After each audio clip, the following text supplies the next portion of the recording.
Ashley, and welcome back to This Is It FM. This is episode 13 of season 2, and we have not started very well at all. If you look on this left hand side, we have played 6, we have not won a game yet, we've drawn 2, lost 4, minus 4 goal difference, only 2 points. If we go to the other end of the table, Norwich, second place, doing well this year. Benfalami though, still got 6 goals so far this season, very decent considering the bad run we've had. Just have a look in the schedule and see what we've been up to since the Wigan game. So since the Wigan game we played Colchester and we won 4-2. Lawrence Shanklin for a hat-trick and Kyle Walker-Peters also getting his first goal for the club. We then lost 3-2 to Swansea, Benfalami getting a double. We then lost 2-1 to Sheffield United, Benfalami again scoring. In the Bristol City game we drew 1-1, Lawrence Shanklin scoring our only goal. And then in the second round of the Carabao Cup, we beat Coventry 3-1, Benfalami with 2 and Shanklin with the third. We then lost 1-0 to Burton, so we've not been doing very well at all. I mean, it's encouraging if we get relegated to League One, we'll be facing the likes of Coventry and we're beating 3-1 and Colchester 4-2. So that's encouraging, I guess, if we do go down. But the big thing for me, why we didn't so bad, is the squad dynamics. Something I kept harping on about at the end of the last season. I mean, the amount of players we've got rid of. If we look at hierarchy, we have got no team leaders in the squad at the moment, only Bielkowski, no highly influential players, only 3 influential players. All the rest of the squad are just other players. I mean, squad dynamics has always been a very important factor to the way you perform in a Football Manager, but I think certainly last year it felt more like it was having more an effect, and this year it's massively having an effect. I mean, it's very realistic. I guess, the likes of Cole Skuse and Luke Chambers being sold is going to affect the dressing room, of course it is. But the only way these young players are going to get to that position is by playing games and getting experience, and as they get older and they increase their attributes, then they will become team leaders and highly influential players and so forth. So it's just a bit one of them things really. He's got something he's got to get on with it. Hopefully we can pick up some wins and at least out of relegation zone. If we click on my manager, we can see that only 3 players at the moment support me, which is horrific, and the rest of the players don't really give a shit about anything at all really. I mean, most of the players seem happy with Bielkowski as a team leader, but as far as myself goes, they aren't very happy. Social groups, you can see the core social group is made up of the majority of the squad, and then the social group A, social group B and the others. So the social groups seem like they're starting to form a nice bond now, which is good. However, the hierarchy needs to be sorted out, but that's only going to come with time. If we look at the squad, I just want to run through some of the younger players and show you how they've been improving, to show that at least what we're trying to do is working. Sol Shotton, he's had some small increases to his attributes and he looks good. He's going to be a decent player. I have been playing Lorero and Watmore as my main defensive partnership just lately, but I might switch Shotton back in. El Muzzini, I've been playing too much, so we'll have a quick look at him, but I don't think he's really gone up a whole lot. His technicals have improved a bit since last year, so that's good, and his decisions and determinations improved a little bit. Tristan Nydam, his attributes have done very well. His mentals have definitely gone up since last year, so that's decent. So obviously the playing has done him very good. Benfalami, who I've just found out he's wanted by Bournemouth, Burnley and Huddersfield. The vultures are coming around. He's only worth 700,000, so I'll be hoping to pick him up cheap, but he's not going nowhere, believe me. Benfalami's attributes have definitely improved a hell of a lot since the first game of last season. Hopefully they'll keep improving and he'll keep banging the goals in and getting better and better. Andre Dezel, he's improved as well. Certainly he's got some technicals and mentals that he still needs to improve, and a few physicals as well, but I think overall he has improved since last year. Flynn Downs, another young player, has been featuring a lot. His mentals have gone up very, very well since last year, so I'm happy with that. His technicals could be a bit better, but he's still only 20 years old. All these youngsters, they're all in their 20s or younger, and they've got so many years ahead of them to get to the potential. Conor McKendry, he's not the most highly rated player as far as potential goes, but he's he's been performing so well. How can I leave him out? Current potential to be a Sky Bet Championship left winger. So that's as far as he's going to go. Possibly not a low end Premier League player, but I don't anticipate him to be amazing. But for now, while he's doing well, we're going to keep him in. Of course, we've also got Miles Kenlock, 22 years old, a bit older than the others. His attributes are okay. They're not outstanding, but they're just sort of reliable, solid. With that in mind, that is why I hope we can just keep ploughing along, get some wins, and keep the board on our side. I mean, the board lowering our expectation this year to avoid relegation has made it a bit more better for me in regards to we can afford to lose a few games this year. But I mean, we need time to get this hierarchy up. I mean, the fact that we're building the facilities and we're improving these young players, hopefully it's not only keeping you guys that are watching this series interested, but also it's keeping the board happy as well. If we do get relegated, are we going to get the sack? I hope not, because that's going to be awkward, isn't it? If I get sacked during the season, it's like end of series, and that's just be rubbish. So hopefully they will stick with us, and even if we get relegated, I won't be quitting. I'll be carrying on, because I think if we go down and we can keep all these youngsters, we're going to smash it next year. But let's not be too negative. Hopefully we can stay up this year. So starting on up today, we have gone with Bielkowski in goal. Defence left to right, we've got Empus, Watmore, Lorero and Walker-Peters. Defence midfield, we've got Downs, and centre midfield, we've got Nydam and Dazelle. Left of this attacking midfielders, we've got Danny Rowe. On the right, we have Madison, Ben Falami up front. West Brom line up with Sam Johnston in goal. In defence, from left to right, they've got Krogard, Dawson, Hector and Neon. Left to right midfield, they've got Dallas, Field, Livermore and Phillips. Attacking midfield, Giovanni Dos Santos, of course, used to be on loan at Ipswich back in the day. What a fantastic player. How they've managed to sign him, I have no idea. But hopefully we can keep him at bay today. And up front, they've got, is it Carlos Quainer? Colin Quainer. So half an hour in, this is the first highlight of the game. It's been a very, very quiet game so far for both sides. Nydam on the attack on the edge. Downs out wide to Empus. Empus out wide to Peters, who's on the wrong side of the pitch. Empus now back to Peters. Peters to Nydam. They're getting mixed up here. Can they spread it out? Dazelle.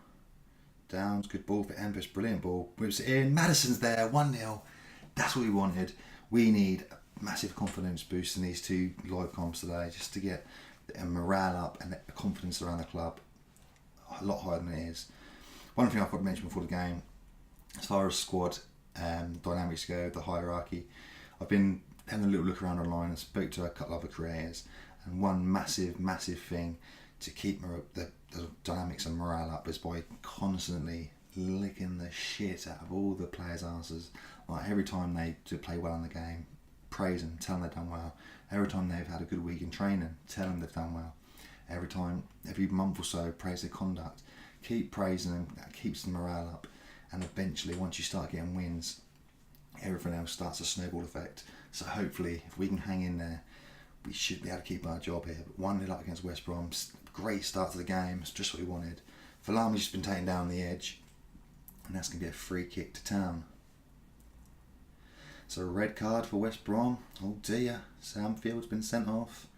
West Brom are now not only a goal down, but also a man down. Free kick, nothing kind of it. Free kick West Brom now. Giovanni back post. Livermore. Jesus Christ.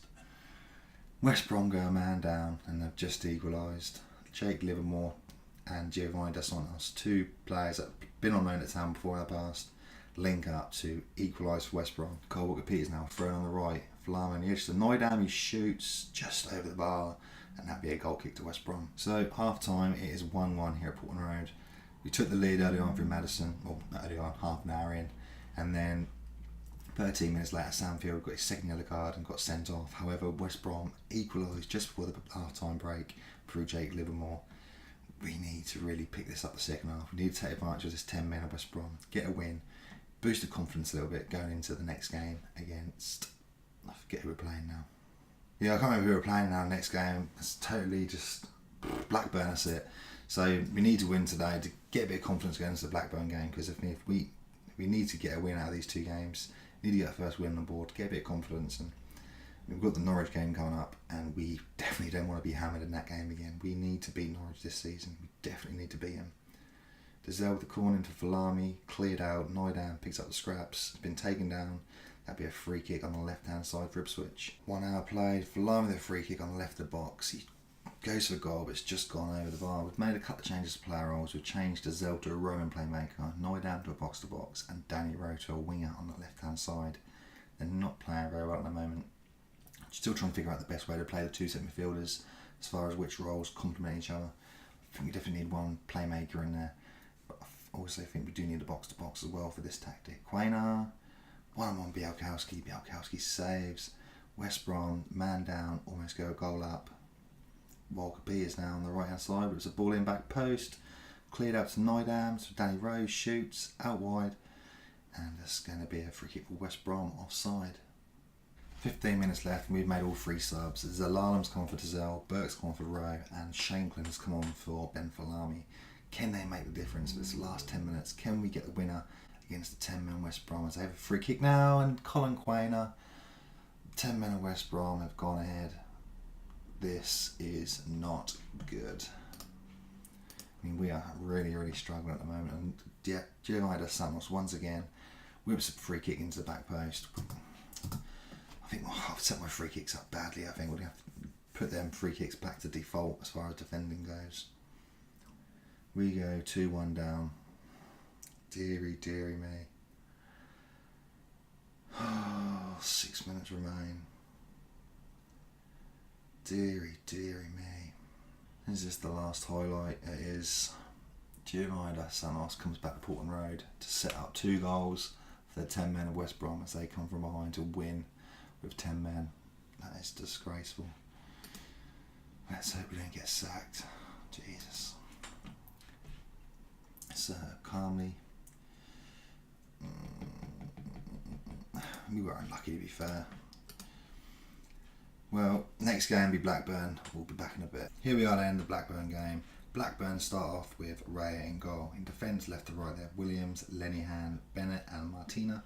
Defence midfield, they have Diamanka and Travis. Attack midfield, they have Asaidi, Dak, Murphy. And up front, they have Spoutus.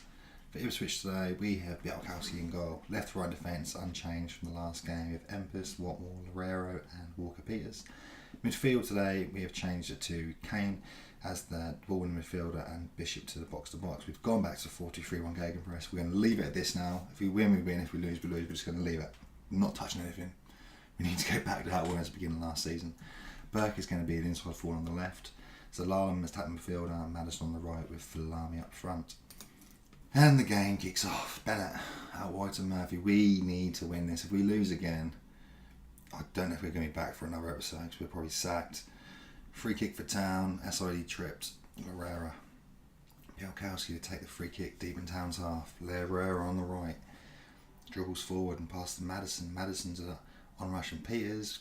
Tries to find Falami but it's cleared. And now Murphy puts the ball through for SID for Blackburn. Spalvis is in there. Blackburn take the lead. This is... it's horrible, isn't it? This is Football Manager, guys. This is how frustrating the game can be. That's what makes it so good. It makes you want to beat it. I mean, there's not much we can do. I don't think any sort of tactics is going to change anything right now. It's all about the dynamics of the team. It's absolutely shot to bits. Madison on the right. Whips a ball in for Lamy. Headed just over the bar. Blackburn remain 1-0 up. Half-time whistle blows. Blackburn still 1-0 up at the moment. We need a better second half now. Blackburn with free kick. Murphy back to back to back. Zalalam clears. Falami loses there now. He's got the ball back now. Right to Madison. We've just made some subs. Burke. Oh, there he is. Corner kick. Burke and Falami are coming off for Danny Rowe and Lawrence Shankland. Can they make the difference? Madison the corner. Blackburn Rovers free kick. Tell you, it looks like I ain't got a clue what I'm doing, but I'm telling you right now, it's the squad dynamics that have ruined this save now. Hopefully we can get it back on track. Madison taken down on the edge. Williams been called over the ref. Is it going to be a booking? It is. Only a yellow card though. I mean, not that 10 men would make a difference. We lost against 10 men last week, didn't we? Bloody hell. Oh, Marcus Madison with a free kick. I didn't think that was going in. has gone underneath the goalkeeper and we have equalised. Can we sneak the winner now? Marcus Maddison literally takes the free kick and goes straight into a celebratory role. What a legend. He's only scored like 3 goals though. He's not been great since signing. But that goal was well worth 2.2 million. 15 minutes left. Teddy Bishop, who you complained about game time, I've played him down in the box to box. He's not performed very well. Tristan Nydam comes on for the last 10 minutes to replace him. Throwing down the right for Town in Blackburn's half. Peters to Herbie Kane inside the Nydam, finds the Zalalem. Zalalem back to Nydam, puts the ball across to Empis. Empis tries to find Nydam, but Blackburn intercepts, and now Blackburn counter-attack. That's idea of a good ball, but Watmore reads it and intercepts. Plays back to Białkowski. Białkowski back to Watmore, who finds Nydam. Whips out right to Maddison on the right-hand side. Walker Peters now supporting. Puts a ball in. Shankland's there. He turns and shoots. But Charlie Mulgrew has put in a last-ditch tackle and it's a corner kick now. It's a Larland to take. Whips it in. Goes over everyone. Throwing down the left. Empis, Danny Rowe. Danny Rowe back to Empis. Conor McKendry still out injured, by the way.